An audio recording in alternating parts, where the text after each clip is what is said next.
The rain hammered the windows of our childhood home in suburban Seattle like it was trying to wash away the sins we'd never committed.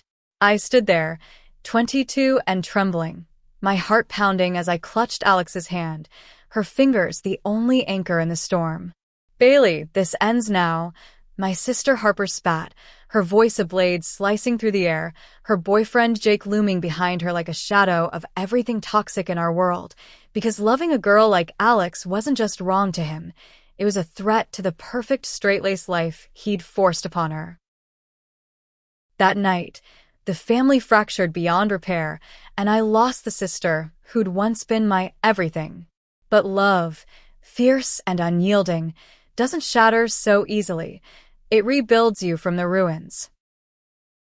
I remember the first time I saw Alex, not in some rom-com montage of sparks and stolen glances, but in the gritty haze of a freshman orientation mixer at the University of Washington. It was September, the kind of Pacific Northwest crisp that bites just enough to wake you up, and I was nursing a lukewarm coffee in the student union, feeling like an imposter among the throngs of wide-eyed kids chasing dreams bigger than my own quiet ones. I'd grown up in that cookie-cutter neighborhood where every house looked like a promise of normalcy.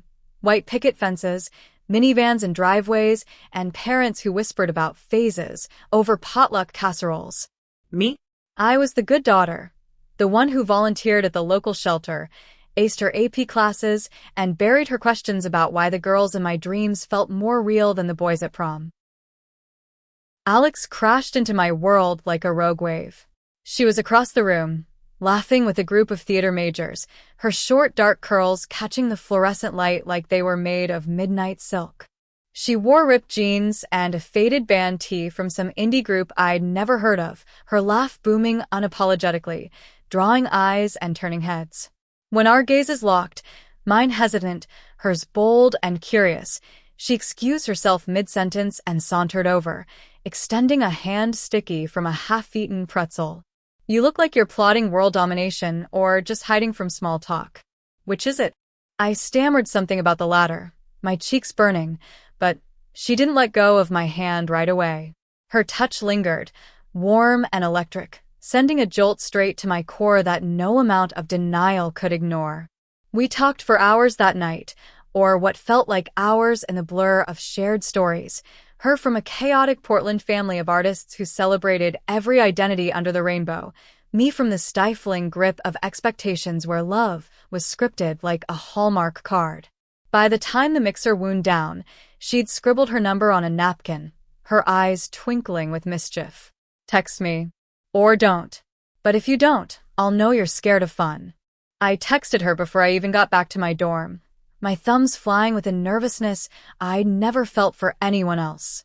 What started as late-night memes and coffee runs bloomed into something deeper, raw. Our first real date was a hike up Rattlesnake Ledge, the trail winding through evergreens that whispered secrets to the wind. Halfway up, breathless and laughing at my clumsy footing, she pulled me aside to an overlook where the Olympic Mountains stretched like a jagged promise on the horizon. "Bailey," she said, her voice soft against the rustle of leaves, "you know this isn't just hanging out, right?" Her hand cupped my cheek, thumb tracing my jawline, and in that moment, with the world vast and indifferent below us, I leaned in. Our lips met tentative at first, then hungry, like we'd both been starving for air we didn't know we needed. Kissing Alex was like coming home to a place I'd never been, her taste of wild berries and salt from the trail's sweat, her body fitting against mine as if carved from the same stone. We tumbled down the path afterward, hands linked, stealing kisses behind boulders, the thrill of secrecy mixing with the terror of truth. Back in Seattle, our worlds collided in stolen moments, study sessions in the library that dissolved into whispered confessions under the stacks, midnight drives along the waterfront where we'd park and fog up the windows with breaths and touches that left me aching for more. She taught me to embrace the parts of myself I'd hidden, the way my heart raced at the curve of a woman's hip in a magazine, the dreams that woke me sweating and yearning. But love like ours doesn't exist in a vacuum. Harper, my big sister by 3 years, had always been my shield, the one who braided my hair during thunderstorms and defended me from playground bullies with a fierceness that made her seem invincible. Fresh out of college herself, she'd landed a marketing job in the city and fallen hard for Jake, the golden boy from our high school alumni network, tall, broad-shouldered, with a smile that charmed boardrooms and a worldview as narrow as a picket fence. They were the couple everyone envied, engaged within a year, planning a wedding that screamed tradition. Harper's calls home were filled with gushing about centerpieces and guest lists, but underneath it all, I heard the strain, the way she'd pause when Mom asked about her happiness. I wanted to tell her about Alex from the start, to share the joy bubbling inside me like champagne finally uncorked. But doubt gnawed at me. Harper, who'd once confided her own crushes on boys who never deserved her, now seemed so entrenched in Jake's orbit. What if she judged? What if it fractured us? Still, secrets have a way of clawing out. It happened over Thanksgiving break. Our family gathered in the dining room that smelled of turkey and unspoken tensions. Dad was carving the bird with mechanical precision, Mom fluttering between the table and kitchen, and Harper and Jake across from me, their knees brushing under the linen cloth like a private Morse code. Alex had texted me a photo that morning, a selfie from her family's chaotic brunch, flower on her nose, caption, "Wish you were here to lick this off." My laugh escaped before I could stifle it, drawing Harper's sharp glance. "Who's got you grinning like that, bae?" she teased, but there was an edge to it, a curiosity laced with something protective. I hesitated, fork midway to my mouth, the weight of the room pressing in. Just someone special. Jake leaned forward, his easy charm masking the calculation in his eyes. "A guy from school? About time you settled down." The word guy landed like a stone in my gut. I set down my fork, the clink echoing. "Actually, it's a girl." The table fell silent, save for the distant hum of the dishwasher. Mom's smile faltered into polite confusion.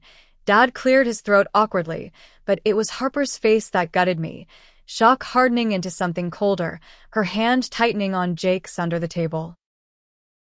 "A girl?"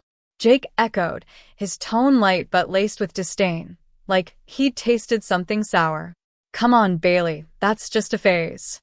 College experimentation. You'll find a nice boy soon enough." Harper didn't speak, but her silence roared. I pushed on, voice steady despite the tremor. "It's not a phase, Jake. Her name's Alex, and I love her." The word love hung there, vulnerable and true, and for a split second, I saw Harper's eyes soften, a flicker of the sister who'd once whispered, "Whoever you choose, I'll fight for you." But then Jake's laugh barked out, sharp and mocking. "Love? Sweetheart, that's confusion talking. Harper, back me up here, this isn't healthy." He turned to her, expectant, and like a switch flipped, she nodded, her voice barely above a whisper. "Bailey, think about what this means. For the family. For us. Us. Not you and me, but her and him." The meal dragged on in fractured small talk, but the damage was done. That night, as I lay in my old bed staring at glow-in-the-dark stars I'd pasted up as a kid, Harper slipped in, sitting on the edge of the mattress. "Bae, I don't know what to say." Her hand reached for mine, but it felt tentative, poisoned by the man waiting in the hall. "Just be happy for me," I pleaded, tears hot on my cheeks. "Like you used to be for everything." She pulled back, shadows carving lines on her face. "It's not that simple. Jake, he's traditional. And Mom and Dad, they'd be devastated." Devastated. The word twisted like a knife. By morning, the house felt like a tomb, and when I left for Alex's arms, Harper's goodbye hug was stiff, her eyes averted. The weeks blurred into a haze of bliss tainted by dread. Alex and I dove deeper. Weekends tangled in her tiny apartment off campus, cooking pasta that burned because we couldn't keep our hands off each other, her fingers tracing patterns on my skin that made me feel seen, desired, whole. "You're my safe harbor," she'd murmur against my neck, her breath a promise. But every call home chipped away at me.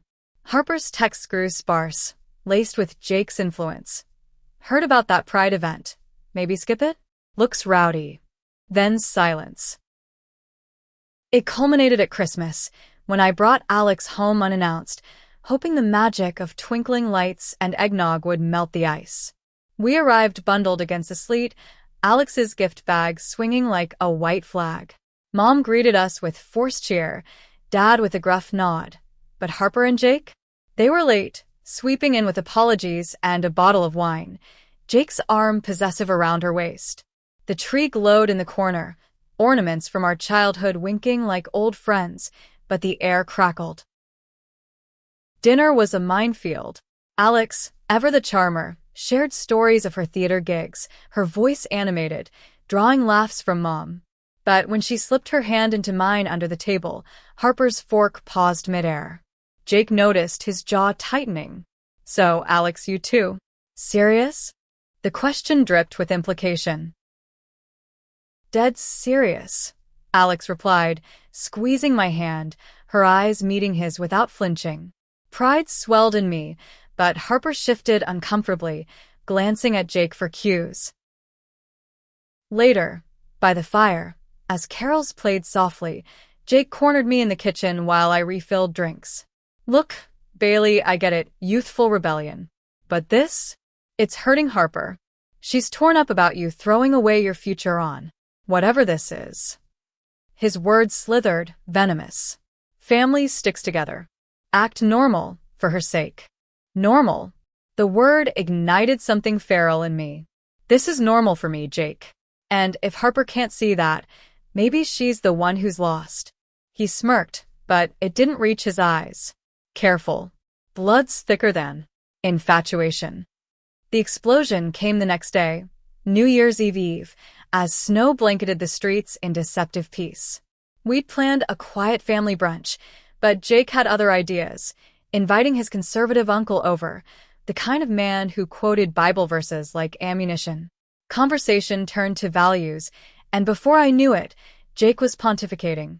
See, real love builds families, not experiments that tear them apart. His gaze pinned me, Alex stiffening beside me. Harper, red-faced, jumped in. Jake, enough. But her tone wavered, and when his uncle chimed in with slurs veiled as concern, it's a choice, girls like that. Something snapped. I stood, chair scraping. We're leaving. This isn't a family, it's a tribunal. Alex followed, but Harper blocked the door, tears streaming. Bailey, don't go like this. Just promise you'll think about it. For us. Us again. There's no us if you choose him over me, I whispered, the words tasting like ash. Jake pulled her back, his hand on her shoulder acclaim.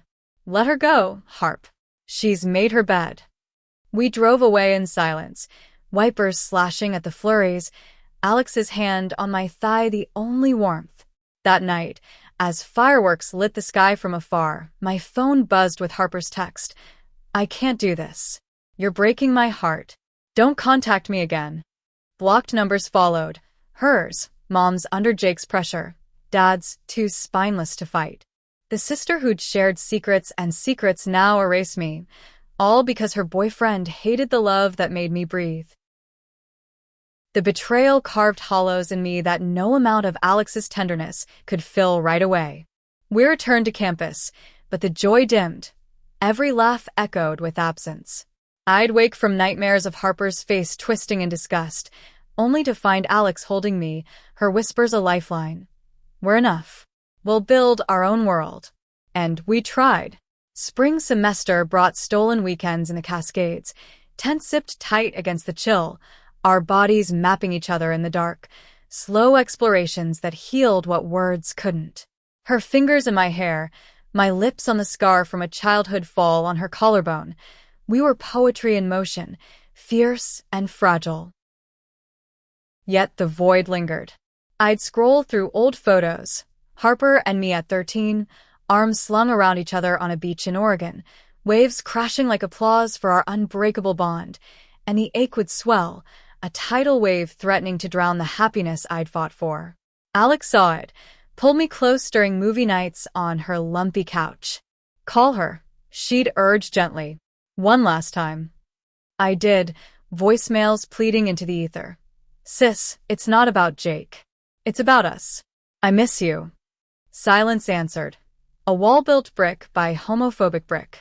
Summer came, and we sublet a tiny place in Capitol Hill, Seattle's queer heartbeat, where rainbow flags fluttered like banners of belonging. Pride that year was cathartic, marching hand in hand, sweat-slicked and shouting chants that reclaimed what they'd tried to steal. Alex hoisted me onto her shoulders for the parade, the crowd roaring, and for a moment, I forgot the family that had disowned me. But forgetting isn't forgiving. Jake's influence festered in my mind. I'd pieced together stories from mutual friends, how he'd isolated Harper, monitoring her phone, dismissing her doubts as hormones. She was changing, they said, dimming like a bulb under too much pressure. Part of me wanted to storm in, drag her out, but the hurt ran too deep. She chose, I told Alex one night, curled on our fire escape watching stars pierce the city haze. And I choose us. We graduated that June, diplomas in hand, rings unspoken but promised in the way she'd kiss my temple each morning. Jobs beckoned, me in graphic design at a progressive firm downtown, her teaching drama to at-risk kids in the public schools. Our life wove together, Sunday brunches at queer cafes, road trips to the San Juan Islands where we'd kayak at dawn, her laughter echoing off the water as seals bobbed curiously nearby. Love deepened, roots tangling, proposals whispered over wine on our balcony, dreams of a future with adopted kids and a home where judgment had no key. 2 years blurred by in that rhythm, scars fading to silver lines. Then, autumn of our 24th year, as leaves turned the streets to fire, my phone rang with an unknown number. I almost let it go to voicemail, but something, fate, masochism, made me answer. Bailey. Harper's voice, cracked and small, like the girl who'd once hidden under blankets with me during Dad's angry spells. My breath caught, the world tilting. Alex, chopping veggies in the kitchen, froze, eyes wide with a mix of hope and wariness. Harper. I managed, sinking onto the couch, heart a war drum. A sob escaped her. God, bae, I'm so sorry. Can we talk? Please? The line hummed with the weight of years unspoken. Outside, rain pattered against the glass, a familiar Seattle lament. I glanced at Alex, who nodded, her strength my compass. Where? I whispered, the hook of old love tugging despite the barbs. She named a coffee shop in our old neighborhood, neutral ground scented with memories. I hung up, trembling, and Alex pulled me into her arms. Whatever happens, I'm here. You're not that scared girl anymore. No, I wasn't. But as I drove through the downpour the next day, wipers slashing like accusations, I wondered if forgiveness was a bridge or a trap. The cafe was a relic, exposed brick walls lined with mismatched bookshelves, the air thick with espresso, and the ghosts of our youth. We'd spent afternoons here post-high school, Harper sketching logos for her portfolio, while I devoured fantasy novels, our chatter a bubble against the world's noise. Now, at 26, I pushed through the door, bell tinkling like a warning, and there she was in the corner booth, thinner than I remembered, dark circles under eyes that mirrored my own restless nights. No Jake in sight, just her, fidgeting with a napkin, looking every bit the woman who'd traded fire for ash. Bae. She stood, arms outstretched, but I held back, the chasm between us a living thing. We sat, orders placed on autopilot, black coffee for me, her old favorite chai latte steaming untouched. You look good, she started, voice tentative, like testing thin ice. Happy. I nodded, fingers tracing the rim of my mug. I am. Alex and I were building something real. The words were armor, but they cracked when I met her gaze, pleading, stripped bare. Tears welled in her eyes. I know. I saw your Instagram before I blocked everyone to cope. A bitter laugh. God, that sounds awful. It was. I said flatly, the hook of resentment pulling tight. You vanished, Harp. Mom followed your lead. Dad pretended I didn't exist. All because Jake couldn't stomach who I love. Her face crumpled. It wasn't just him. I was weak. Scared. He made it seem like choosing you meant losing everything. Our family image, his respect, the wedding we'd planned. She swallowed hard. We fought about it constantly. He'd rage, call you names, say you were poisoning me.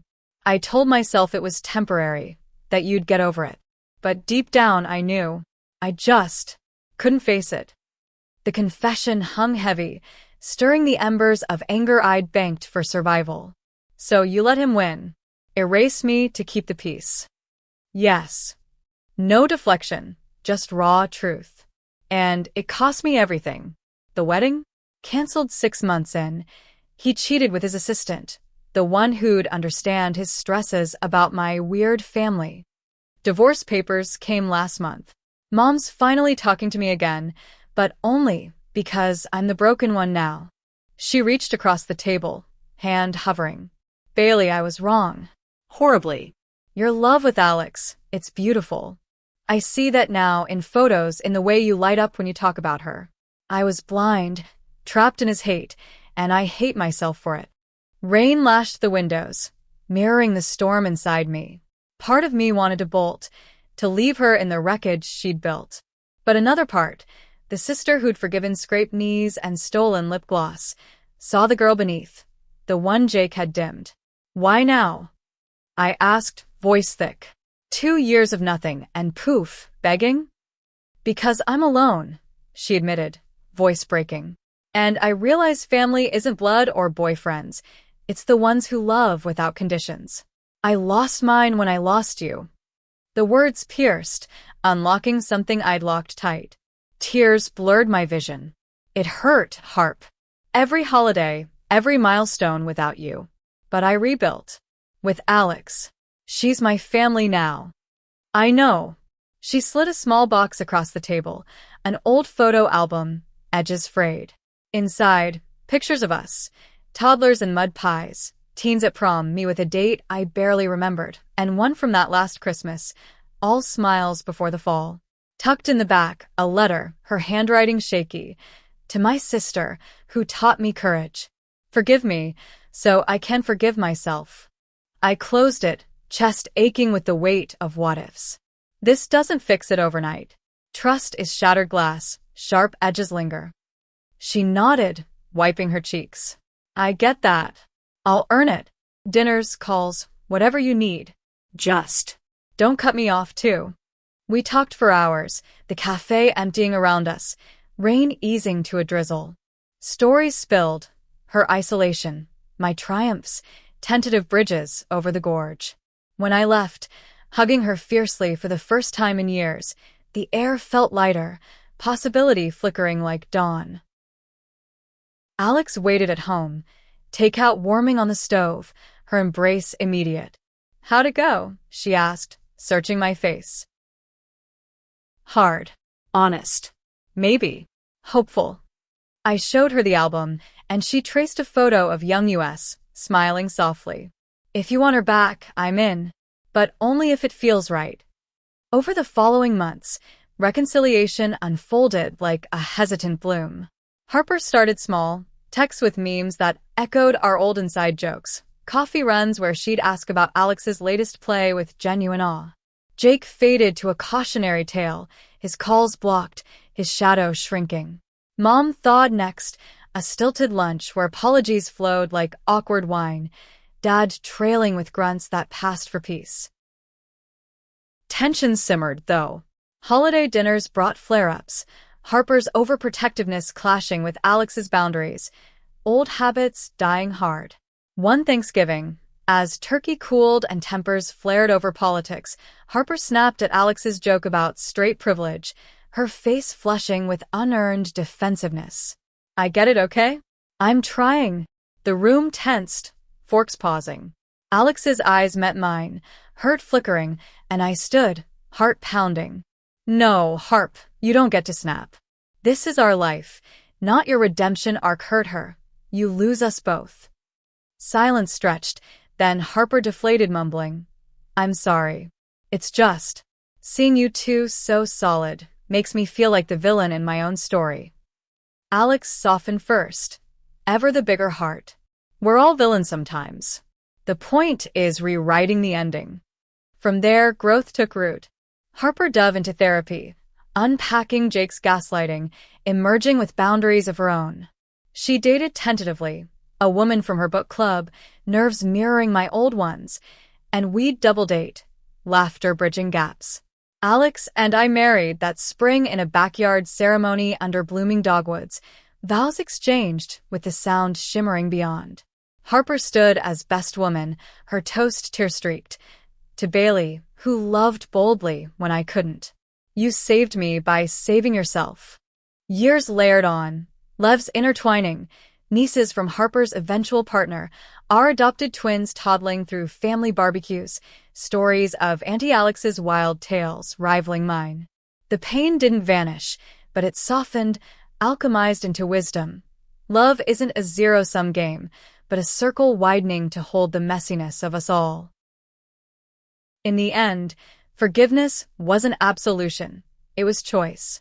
Daily, deliberately, we chose each other, not despite the scars, but because of them. And in that choosing, we found grace. For the girl who'd cut me off, for the one who'd loved through the silence, for the family we'd forged from fragments. Under Seattle's endless skies, hearts unchained, we walked forward, together.